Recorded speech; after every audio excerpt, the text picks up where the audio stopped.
Saludo con gran cariño al auditorio de Telefórmula, que se enlaza con los trabajos de esta emisión. Agradezco mucho a quienes nos siguen a través de la radio, por supuesto, plataformas de internet, como gusta Hernani de Verdi, que tiene, bueno, pues es preciosa, ¿no? ¿Qué le puedo decir? Una de estas óperas, quizá menos conocida que otras de Verdi, pero una de las más sentidas. Fíjese que hoy el presidente, por primera vez en su administración, va uniforme y decidió ir con Alfredo del Mazo. Y además le hizo un reconocimiento que ya querrían los líderes de la izquierda, madres buscadoras y muchos otros en este país. Fíjese cómo se refirió el presidente a uno de los exponentes pues más notables del priismo tradicional, además un hombre que fue clave en el gobierno de Peña Nieto. Alfredo del Mazo ha sido muy respetuoso, no ha confundido las cosas, no ha hecho politiquería, jamás una declaración en contra del gobierno federal, ha sido muy respetuoso y se lo agradecemos, se lo reconocemos. Bueno, pues eso dijo el presidente de la República. Le comento que el alcalde de Monterrey, el presidente municipal de Monterrey, se baja de la contienda. Hoy Luis Donaldo Colosio, escucharemos en un momento más las consideraciones que hizo, algunas de índole política, otras de índole personal. Ahí vemos la imagen donde está platicando con Agustín Basabe y dice que no, que él no está interesado. Por tanto, Movimiento Ciudadano pues tendrá, hace unos días decía su dirigente, que entre Colosio y Samuel podrían tener algún candidato. Él mismo en su momento había dicho que habría que pensar en una mujer, pero bueno, se baja, con lo cual se reduce la baraja de Movimiento Ciudadano. Veremos a finales de mes qué dicen. Los que están en bueno, pues franca tensión en estos momentos son los morenistas. Hoy terminaron de levantar la encuesta y se supone que mañana harán el conteo. Supongo que mañana mismo nos podrían decir quién es su candidata a la presidencia de la República. Él se destapó además en una entrevista en La Jornada, para que no haya dudas de que tenía todas las aprobaciones, es Omar García Harfuch. Dice que él está más puesto que un calcetín para lo que la capital le requiera. Así es que bueno, se destapa el secretario de Seguridad Pública. También quien deja el cargo es Javier May, el titular de Fonatur. Dice que se va a buscar el gobierno de Tabasco. El presidente también le dio un gran reconocimiento. Dice, pero ojo, no vayan a creer que esto es un dedazo y que este es el candidato. Hoy dejó el cargo. Se queda como titular del Tren Maya el general Oscar David Lozano Águila. Por cierto, como hay cambios en defensa, el subsecretario pasa a ser García Rincón, oficial mayor el general, todos ellos general González Rodríguez, el inspector y contralor general el general González Ávalo y el comandante de la Fuerza Aérea el general Hernández Mercado. Vamos a una breve pausa, también platicaremos de la UNAM. Volvemos en un instante. Hoy dio a conocer la FIL de Guadalajara que Coral Bracho es la ganadora del premio FIL de Literatura en Lenguas Romances por su continuada indagación en la politicidad de la poesía y el peso de la palabra escrita. Un jurado integrado por 7 especialistas y críticos literarios concedió este premio a la, en este caso, natural de la Ciudad de México, Coral Bracho, quien recibirá el galardón el próximo 25 de noviembre en la inauguración de la Feria Internacional del Libro de Guadalajara, cosa que celebro.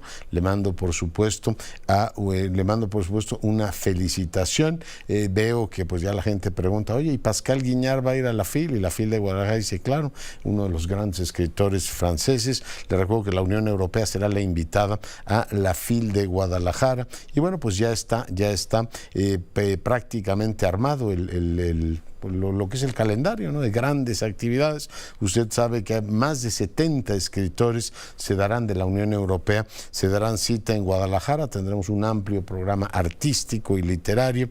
Por supuesto, los profesionales de la industria del libro, etcétera, estarán en su medio como peces en el agua. Y sí hay, por supuesto, gente de enorme peso. Uno de ellos es Pascal Guiñar, viene también Javier Cercas, viene María Dueñas, la gran María Dueñas, y muchos otros más que no le relato ahora, porque ya tendremos ocasión en noviembre de volver sobre el particular, pero le quería pues comentar la nota del día de hoy, este premio FIL a la poeta mexicana Coral Bracho. Y vamos ahora a la crónica política y al debate que hay en estos momentos. Me enlazo con el diputado Almaguer, él es diputado de Morena. Buenas noches, diputado.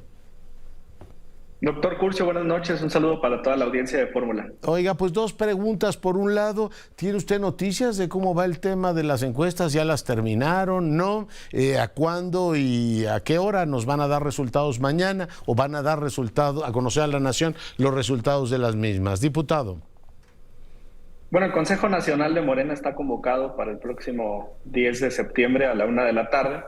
Formalmente, ante el órgano interno de máxima dirección, que es este Consejo Nacional, va a ser presentada la persona que haya resultado designada como coordinador o como coordinadora de los comités de defensa de la 4T. Y en el punto del orden del día también está considerada la firma de un acuerdo o de un compromiso por la unidad, eso dentro de nuestro Consejo Nacional como autoridad intrapartidaria. El miércoles ya tendremos todo claro. El presidente le va a dar, creo que una espada, ¿no? Un bastón de mando a quien sea ganador, ¿no? Pues es la transición ya en el liderazgo político del movimiento, así lo ha definido el presidente de la República y se formalizará ante el Consejo Nacional. Sé que en los días pasados existieron algunas complicaciones para el levantamiento de las encuestas, que tienen que ver también con levantar en día laboral. Entiendo que el fin de semana fue más fluida y copiosa la participación, fue más ágil y espero que mañana tengamos alguna noticia interna de si se culminó o no con este ejercicio o faltaron algunas ciudades o municipios. Sobre todo fueron ciudades medianas y grandes y cabeceras municipales de distritos representativos del país, Leonardo. Oiga, mientras ocurre todo esto, ¿ya García Harfuch se destapó para la ciudad? Pues entiendo que hay varias lecturas. Leí la nota de La Jornada y la del País también. Y por un lado dijo que estaba listo para cualquier actividad que requiriera la ciudad, pero por el otro también dijo que no podía dejar de concentrarse en las tareas de seguridad porque implicaba una distracción, así que puede darse cualquiera de las dos lecturas. Digo, está él, está el presidente nacional de mi partido, Mario Delgado, quien también aparece en las encuestas, está la ya dijo que no, Mario, de ¿no? Iztapalapa. Ya dijo que ¿Quién? no el dirigente de su partido, ¿no? Yo no he visto que diga que no. ¿Ah, no? Me pareció haber registrado que no estaba en eso, pero bueno, está abierto. En el caso de Omar, ser o no ser, ¿no? Sí, ser o no ser. To be or not to be. Pero bueno, está eso, está Clara Brugada. De todas maneras, es como la nota del día de hoy, lo de García Harfuch. ¿Cómo ven lo del frente? Entiendo que hay incomodidad en Morena por la forma en que ha venido adelantándose los tiempos en el país. Te voy a decir algo más sobre las gubernaturas muy breve, porque también hay elección en mi estado, en Jalisco. Son 9 procesos para gobernadora o gobernador y las reglas de paridad que define el Instituto Nacional Electoral, el tribunal y las que definamos al interior del partido también van a jugar. Podríamos llegar a un escenario en el que Morena tenga que postular a 5 mujeres en estas 9 candidaturas y eso pues implica que lo que ocurre en una entidad necesariamente acomoda o desacomoda lo que sucede en las otras, ¿no, Leonardo? Entonces, por eso está bien que tengamos perfiles de ambos géneros en las 9 entidades. Ahora, sobre estas inconsistencias, mira, tanto el Tribunal Electoral como el Instituto definieron al momento de regular esta etapa no prevista en la legislación electoral de los procesos intrapartidarios para elegir coordinador de los comités de defensa y coordinador de la construcción del frente, que en estos procesos no se podía presentar una plataforma electoral. Hizo una distinción el tribunal entre el ejercicio de los derechos políticos y el ejercicio de los derechos electorales. Tienes estas dos vertientes. Y en el ejercicio del derecho político definió el tribunal que los partidos, los militantes, los simpatizantes tienen derecho a organizarse con fines políticos, pero no electorales. Y esa barrera ya la ha cruzado en 3 ocasiones la ahora coordinadora de la construcción del frente, Xochitl Gálvez. La primera de ellas en tribuna, en la respuesta a la presentación del informe de gobierno, cuando, lejos de analizar el contenido, presentó propuestas en materia de seguridad. Esa queja está por presentarse. Fue el día de la candidata, platicábamos hace un momento con Aleida y con Emilio Álvarez y Casa. Ya no fue ni el día del presidente ni el día del Congreso, el día de la candidata del Frente. Pues yo difiero, porque existieron ahí distintas manifestaciones desde tribuna. Para nosotros es un día de celebración porque más de 5 millones de mexicanos han salido de la pobreza, porque los impuestos ahora se ven reflejados en obras y en proyectos de infraestructura clave para el país. Digo, el presidente incluso está en recorrido en el sureste revisando el avance y los detalles. Y ahora, bueno, pues ese fue el primer episodio desde tribuna en el Congreso, y en efecto le gritaban presidenta, presidenta, presidenta. Eso también es objeto de una sanción y lo estamos denunciando por parte de quienes hicieron esa manifestación. La segunda es en el discurso en el Ángel de la Independencia, donde ya hizo manifestaciones en torno a qué medidas pretendía eliminar, cuáles se podían mantener y cuáles se iban a modificar. Ya está hablando en términos de propuestas de campaña, reitero. Eso ya es un pronunciamiento electoral y no político. Y el tercero es entrevistas a lo largo del día que dio hoy, y ya incluso con manifestaciones sobre dónde iba a vivir y qué iba a hacer. No es el momento para hacer propuestas de campaña, ni mucho menos para planes de gobierno. Ya. ¿Eso lo van a impugnar ante la autoridad electoral o queda simplemente como una denuncia pública, la que estamos escuchando ahora? La primera de las denuncias está a minutos u horas de presentarse. Ya el proyecto estaba avanzado en la representación hace media hora. Antes de entrar aquí al programa vi el borrador, ya está listo para su presentación. Será en cuestión de horas. Y las subsecuentes a lo largo de la semana. Ya. Oiga, y el tema de finalmente Morena, preguntar, ¿cómo hacer que todos los que participen encuentren aceptable la derrota? Están las denuncias, hoy mismo el diputado Reyes dijo que estaban pues ayudando a la campaña de Claudia Sheinbaum. ¿Cómo hacer finalmente aceptable el asunto en Morena, diputado? Pues es un ejercicio inédito, no se está jugando poco en este proceso y es normal que existan inquietudes y que existan diferencias. Es ordinario en cualquier democracia y al interior de cualquier partido político por las visiones que están encontrándose para ver quién representa a la cuarta transformación.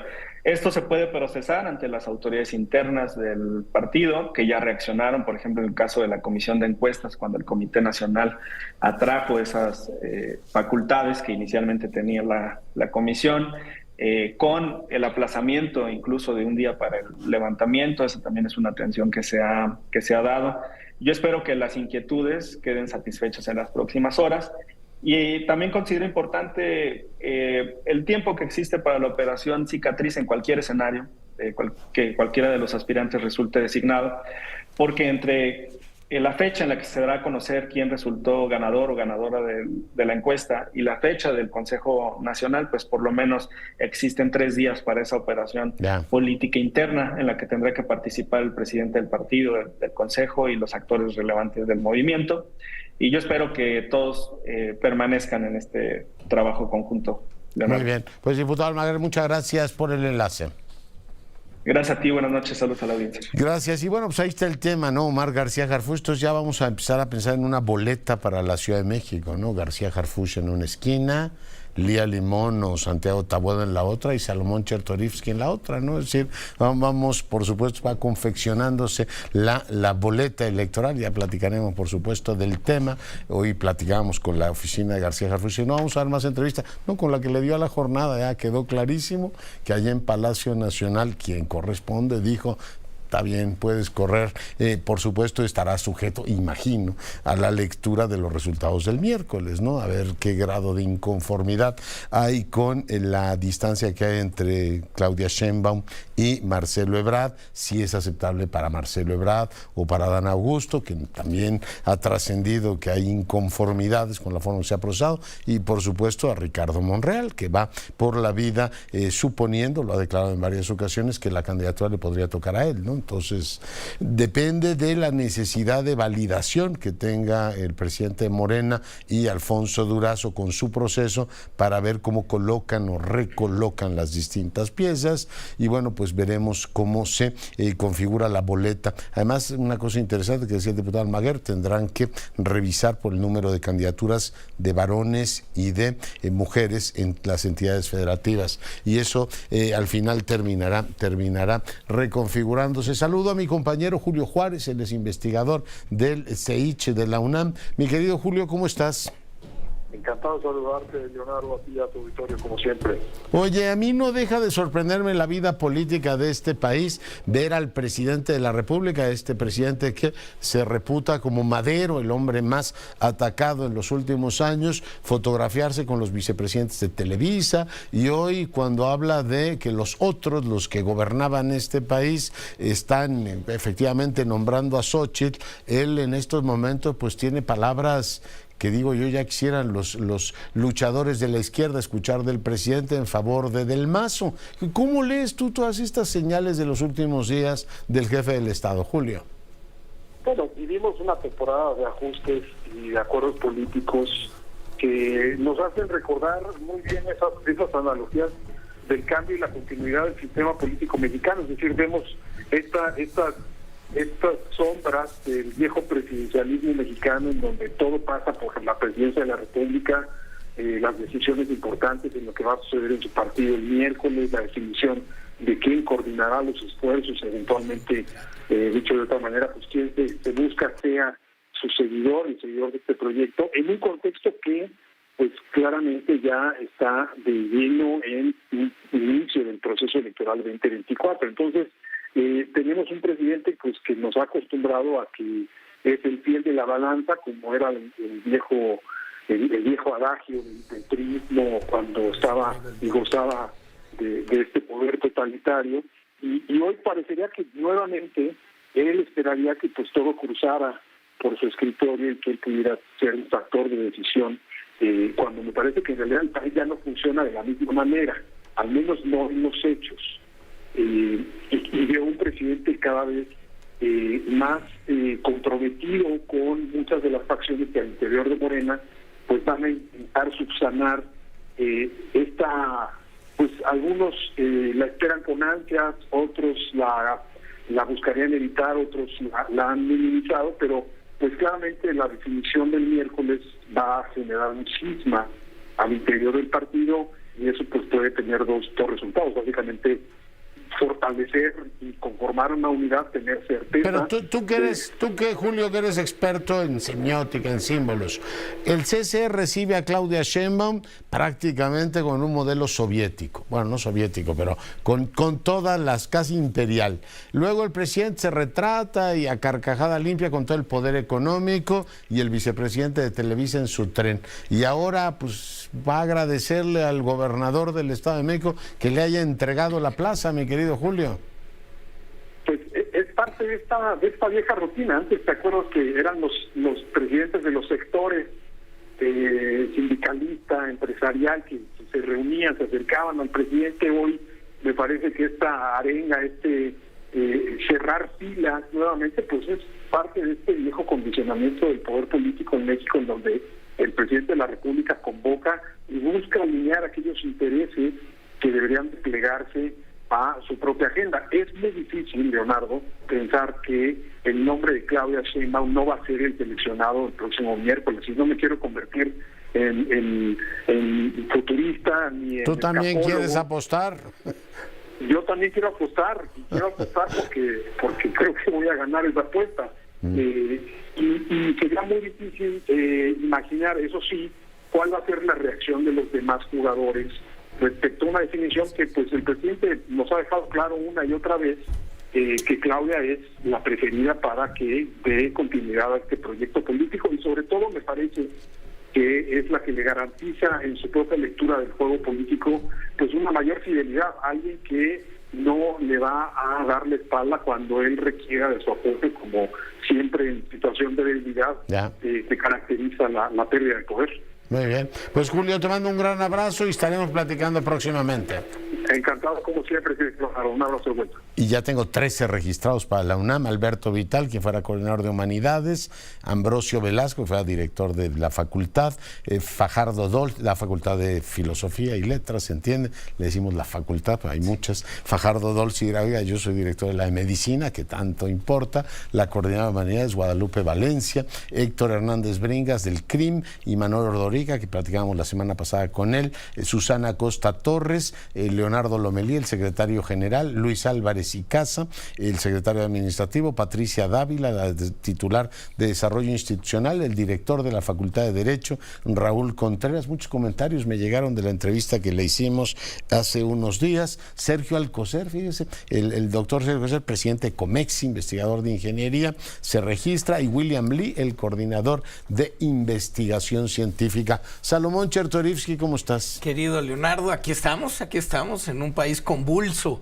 ¿Cómo no? Convulso y muy divertido en un sentido. Sí, Leonardo, pero más allá de la coyuntura que platicamos tú y yo todos los días en corto, que tengo la oportunidad cuando me invitan a platicar en otros medios para dar mi opinión como diputado, como integrante de Movimiento Ciudadano. Cada que estoy contigo siento la necesidad y la obligación, por respeto además a nuestro auditorio, de traer temas que puedan rebasar un poquito la coyuntura. Entonces, lo valoramos mucho. Con una disculpa a quienes quisieran que nos dedicáramos a hablar de estas cosas, lo tengo que hablar, pues estoy en la política. Oye, pero haremos un apartadito para hablar de todo, pero ¿qué tema vamos a abordar hoy? Pero creo que hay temas que no podemos olvidar. Y tú siempre has tenido esos espacios para hablar de los temas importantes, amén de la coyuntura.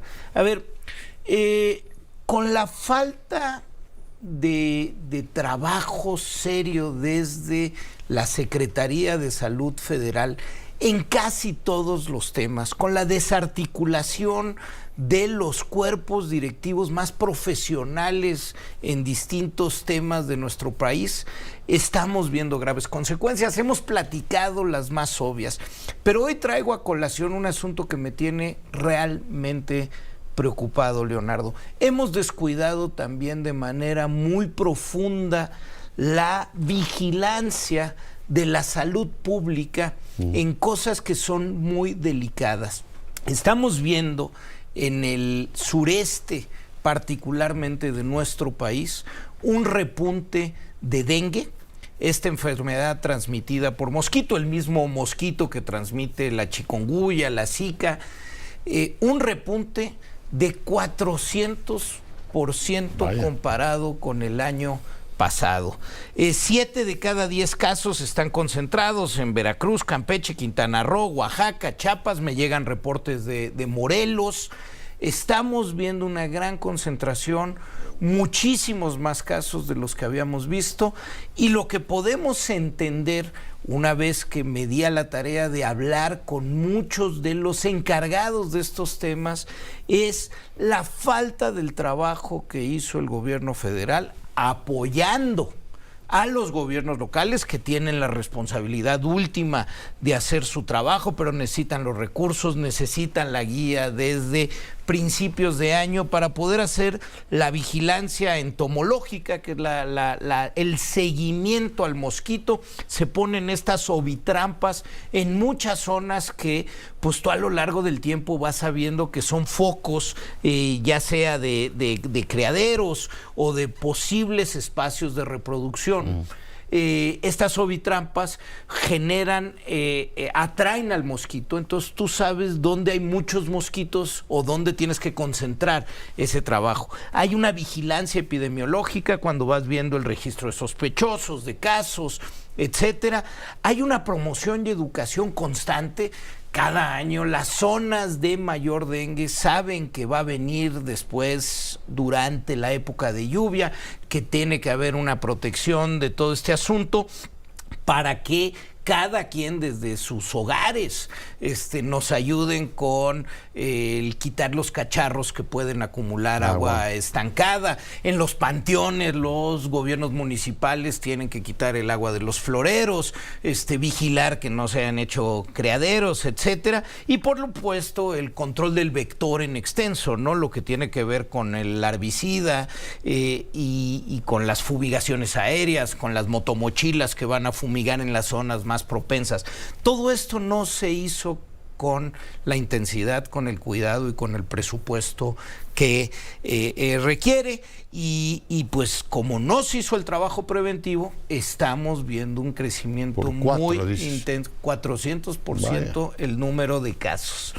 Hay que recordar que el dengue en algunos casos pues no se manifiesta realmente, te contagias y no lo manifiestas, pero que se puede contagiar, y de manera grave. En el mundo son alrededor de 4 billones de personas las que cada año están en el riesgo de dengue, y son la mitad de la población mundial. Y son alrededor de 400 millones de casos. De estos son como 100 millones que pueden ser... millones dijiste, yo entendí billones, 4 billones.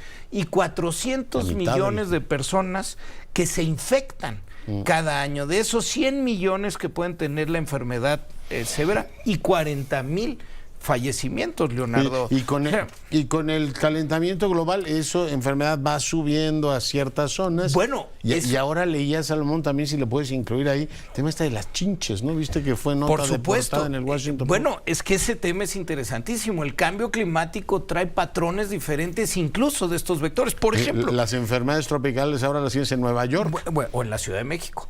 Nunca habíamos visto ni nos habíamos preocupado aquí en esta ciudad. Los chilangos no tenemos conciencia de el dengue. No. Bueno, ya hemos encontrado en la Ciudad de México mosquito, y con el cambio climático en los próximos años seguramente en la Ciudad de México empezaremos a tener brotes de dengue. Termino, Leonardo, diciéndote que ya estamos en esto. Hay que tener en las casas, en los hogares, hay que tener cuidado. Las recomendaciones básicas, mosquiteros, no salir si se puede cuando sale el sol o cuando se oculta, porque es cuando más mosquitos salen a comer. Aunque sean zonas de calor, ¿Cómo aprende una cosa? Si es factible, pues manga larga, cubrirse los tobillos, que son zonas muy así de gustosas, repelente. Por supuesto, y si hay síntomas, acudir al médico. Pues dije chinches, pero son garrapatas, Son ¿no? las garrapatas, las famosas garrapatas, pero no te ando... ¿Qué? No te ando molestando. Tú dime, ¿no? No, por supuesto. Pero sí, yo creo que no podemos olvidar estos temas que están ahí, que existen, que están afectando, y que yo te diría, Leonardo, que son los temas que realmente están ocupando a la población. O sea, nosotros ya estamos en campañas adelantadísimas, fuera de los tiempos legales, pero sigue habiendo dengue en el sureste del país, y todos los temas. Hoy lo ponías tú muy bien, o sea, ojalá y además de destapar corcholatas, estuviera atacando y dedicándose este gobierno a los temas que realmente nos ocupan todos los días y que más le duelen a los mexicanos y a las mexicanas. Nos queda un minuto y te lo tengo que preguntar. Por favor. El tema hoy el Universal abre con una que requiere, pues por supuesto, un análisis. A pesar de que ha habido etiquetados, a pesar de que han incrementado los impuestos, seguimos teniendo una pésima alimentación y seguimos teniendo un problema de hipertensión y obesidad. Urge una política pública también en ese frente, ¿no? Completamente diferente a lo que se intenta. No es un tema de informar, porque, por ejemplo, ¿cuánta gente que fuma sabe que el cigarro hace daño? Yo creo que todos quienes fuman, todos saben que no les conviene. ¿Qué pasa entre que tengo esa información, en que sé que me hace daño y llevo esa información a la acción? Necesitas formarte en la responsabilidad. Claro que se me antoja más un brownie con helado de vainilla que un brócoli, es más sabroso. ¿Qué pasa entre que sé lo que tengo que hacer para cuidarme y eso que sé lo llevo a la acción? Para ello se necesita no solo informar, no solo poner etiquetas, no solo poner anuncios en la televisión, se necesita formar diferente. Necesitamos llevar la salud al hogar de trabajo, a las escuelas, para que todas y todos nos sepamos responsables de lo que tenemos que hacer para cuidar nuestra salud. Esto se puede, se ha logrado. Se tiene que conseguir, pero tenemos que empezar ya y tenemos que dedicarle los recursos necesarios. Sí, hoy veía la nota en portada del Universal y ahí está un asunto que requiere de toda la atención. Salomón, muchas gracias. Gracias a ti, querido Leonardo. A ti. Saludos. Breve pausa, volvemos. Vamos, por supuesto, con la información, y los grados en política siguen subiendo. Marcelo Ebrard sube a su Twitter, dice: sigo muy preocupado por el proceso en la encuesta en curso. Mañana haremos revisión con nuestros representantes de las incidencias y problemas. Los mantengo al tanto. Bueno, se supone que hoy cierran y que mañana empezaría el conteo, y esto dice Marcelo: pendientes del asunto. Fíjese que un individuo absolutamente notable, que fue Bill Richardson, tuve la oportunidad de saludarlo en un par de ocasiones, parecía un hombre extraordinario, ya no está entre nosotros, y yo le agradezco mucho al doctor Luis Telles. Él, usted lo sabe, es un economista que ha ocupado distintos cargos, y el día de hoy leí un texto muy sugerente que publicó en Reforma sobre el personaje. Luis, bienvenido. Muchas gracias, Leonardo. Y efectivamente publiqué un obituario de mi amigo Bill Richardson, y no únicamente amigo mío, amigo de México, que siempre estuvo ahí para ayudarnos. Gobernador, secretario, además un hombre con una gran sensibilidad al país al que entendía bien, no solo por ser hijo de mexicana. Entiendo que estudió aquí buena parte de su secundaria, Luis. Sí, estudió hasta los 13 años en México, y es hijo de una señora mexicana muy distinguida y de un americano que fue el director de Citibank. Después se fue a estudiar a los Estados Unidos, y en los Estados Unidos hizo una carrera política extraordinaria. Fue el primer hispano en ser gobernador de un estado en la Unión Americana. Fue 2 veces gobernador de Nuevo México. Fue congresista, fue embajador de los Estados Unidos ante las Naciones Unidas, secretario de Energía. En fin, fue un hombre que tuvo posiciones de las más importantes que existen en los Estados Unidos, y además fue uno de los demócratas con mayor influencia. Demócratas me refiero a miembros del Partido Demócrata en los Estados Unidos, con mayor influencia a finales de los 90 y durante todo este siglo, digamos, ha sido fue un hombre realmente importante para Estados Unidos y para México. Cabe decir que siempre, como comentaba, siempre que lo necesitamos en México, estuvo ahí para ayudarnos. En el Tratado de Libre Comercio usó su posición como representante de Nuevo México para lograr que otros representantes votaran a favor del Tratado de Libre Comercio. En mi caso particular, que me tocó negociar agricultura, me puso en contacto con muchas de las asociaciones agropecuarias de los Estados Unidos, por supuesto antes él habiendo hablado con ellos y convenciéndolos de la bondad de los intercambios comerciales. Y durante sus años como secretario de Energía trabajamos juntos para evitar que los precios del petróleo se colapsaran más de lo que ya habían colapsado en 1998, lo cual es raro para un secretario de Energía en los Estados Unidos, y fue siempre muy amigo de México, muy cercano a México. Su madre vivió en México, venía a visitar a su madre cada determinado tiempo, y fue un hombre que fue nominado 4 veces para el Premio Nobel de la Paz. Ya, sí, lo fue. Oye, y era, pues, por supuesto, un personaje. Recuérdame, él jugó un papel importante también en el último Tratado de Fronteras que tuvimos, ¿no? Por el tema que hoy le llamaban el hoyo de Dona en aquella época, Luis, finales del siglo pasado.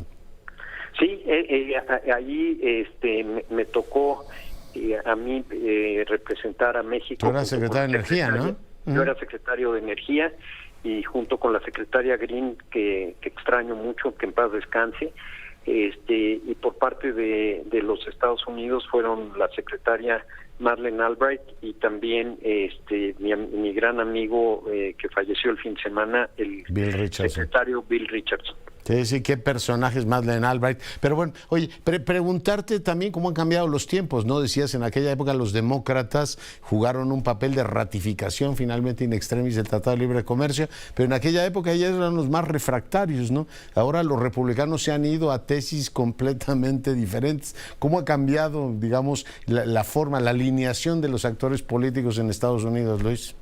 No hay duda que en aquella época, si tú te acuerdas, el tratado fue firmado por el presidente Bush 41 quiere decir que el número de presidente, es decir, George el hijo Bush, fue el 43, el hijo fue 43, y luego y fue difícil convencer a los demócratas, siendo Bill Richardson uno de los miembros del Partido Demócrata que ayudó a convencer a sus colegas que votaron a favor. Hoy los republicanos, desde que el presidente Trump entró como presidente, desde que Trump fue presidente, pues se tuvo que renegociar el Tratado de Libre Comercio y claramente no es el mismo tratado y no tiene condiciones tan favorables como las que tenía el tratado original.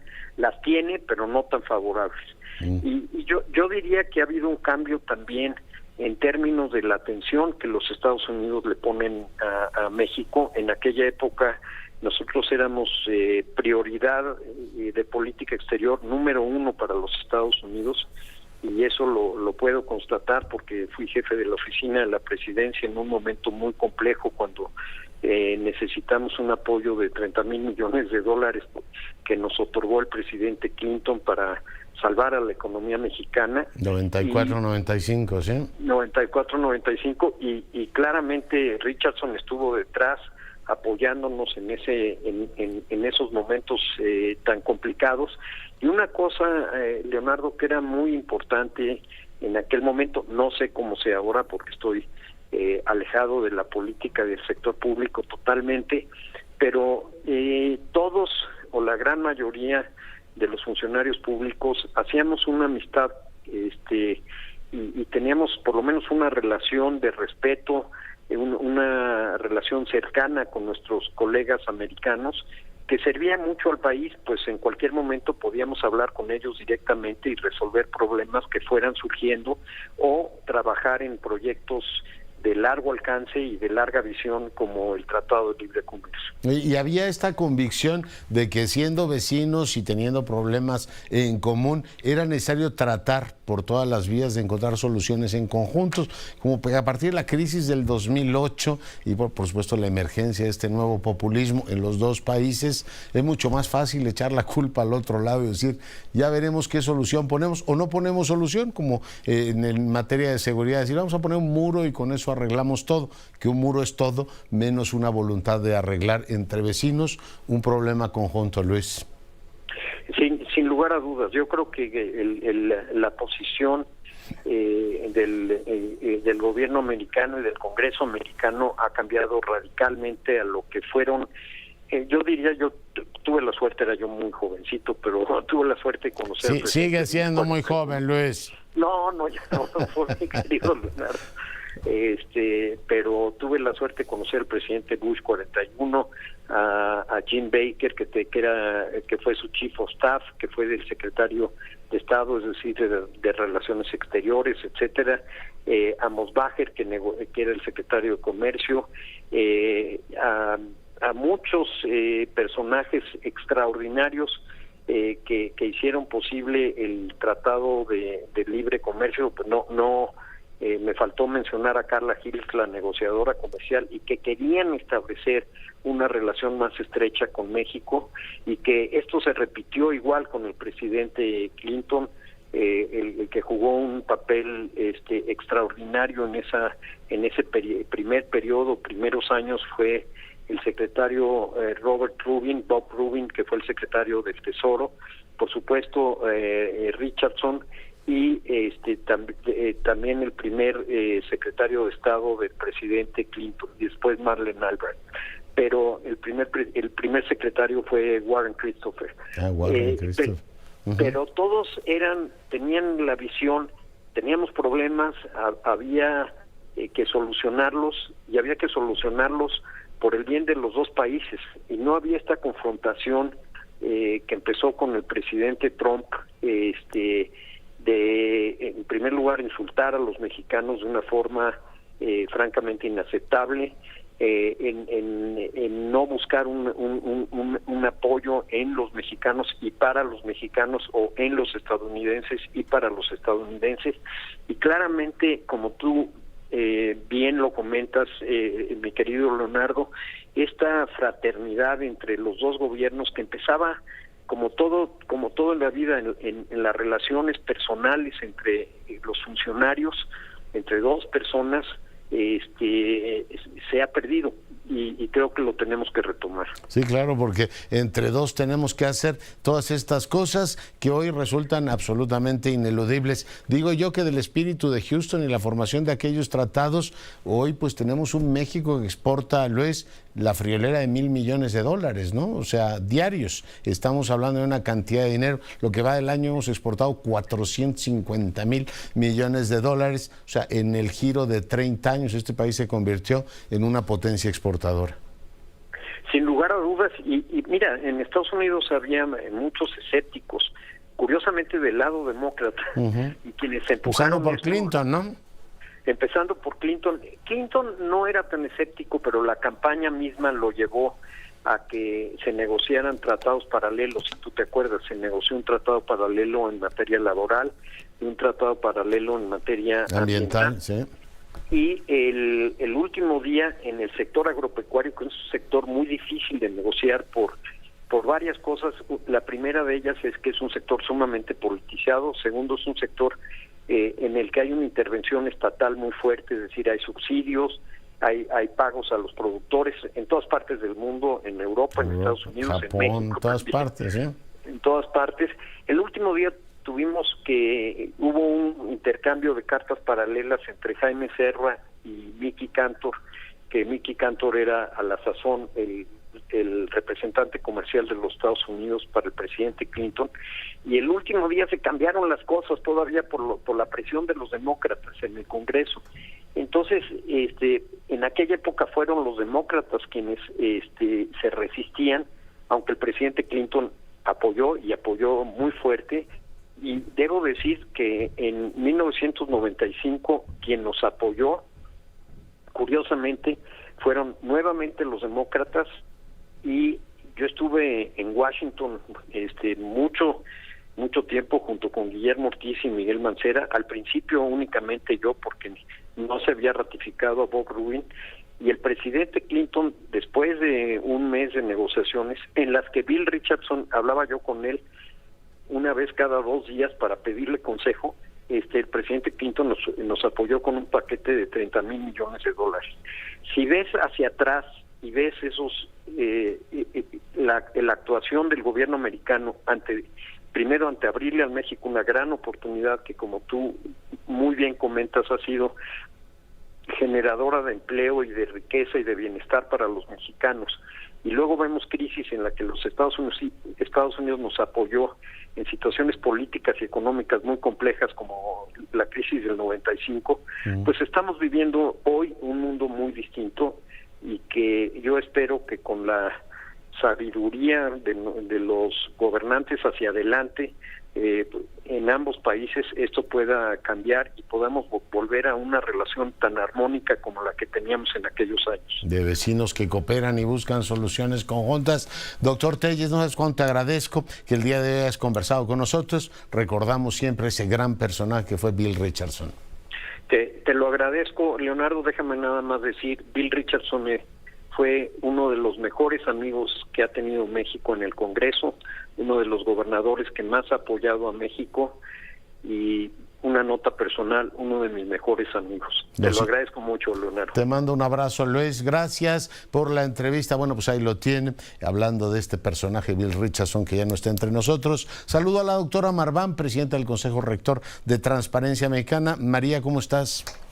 Muy bien, Leonardo, muy buenas noches. Gracias a ti y a tu auditorio. ¿Qué tema comentas con el auditorio el día de hoy? Pues mira, yo creo que hoy más que de destacar un hecho relevante, quiero destacar la irrelevancia con la que transcurrió el quinto informe de gobierno. Ciertamente es un cambio radical en nuestro sistema político mexicano. Quienes ya peinamos canas, desde luego nos acordamos del día del informe como el día del presidente. Lejos estamos ya de ese momento. Creo que hay tres razones para la irrelevancia de este quinto informe. Primero, los múltiples informes que nos ha dado el presidente López Obrador a lo largo de su sexenio. Yo creo que van unos 12 o 15 informes con diferentes pretextos en diferentes fechas. Recordemos que el presidente dejó de ir al Congreso a partir del conflicto postelectoral de 2006, se le prácticamente prohibió la entrada al Congreso, lo cual no deja de ser un absurdo. Y el otro elemento que fue muy importante la semana pasada fue que el proceso de sucesión adelantada se comió desde luego el informe.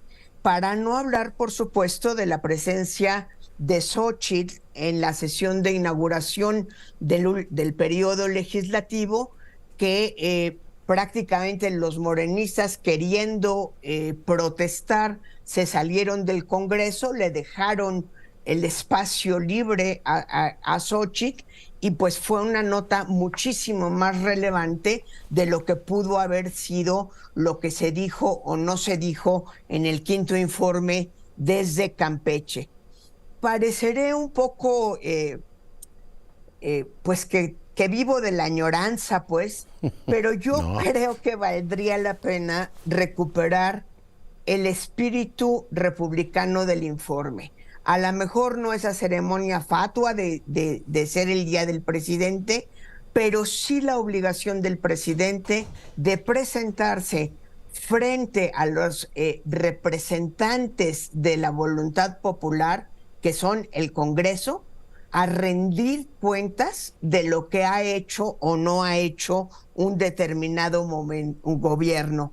Creo que deberíamos de recuperar algunas de las muchas iniciativas de reforma constitucional que ha habido, constitucional y legal, al formato del informe, en donde el presidente estuviera obligado a ir al Congreso y estuviera obligado también a escuchar el posicionamiento de todos los partidos de oposición frente a lo que debería de ser un ejercicio de rendición de cuentas. Sí. No, yo estoy completamente de acuerdo contigo y por supuesto no añoro, pero sí pienso, porque en ningún momento lo hemos tenido en el país, sí pienso que debemos tener un formato más así como debate del Estado del país, en donde el presidente por lo menos se sentara a oír, ¿no? Aquí habló él desde Campeche y dijo, me importa un pepino lo que vayan a decir a las 5 de la tarde, y cada quien habló de lo que quisiera. Es la disfuncionalidad de este país, no hay duda. Mi querida María, pues te agradezco mucho tu comentario.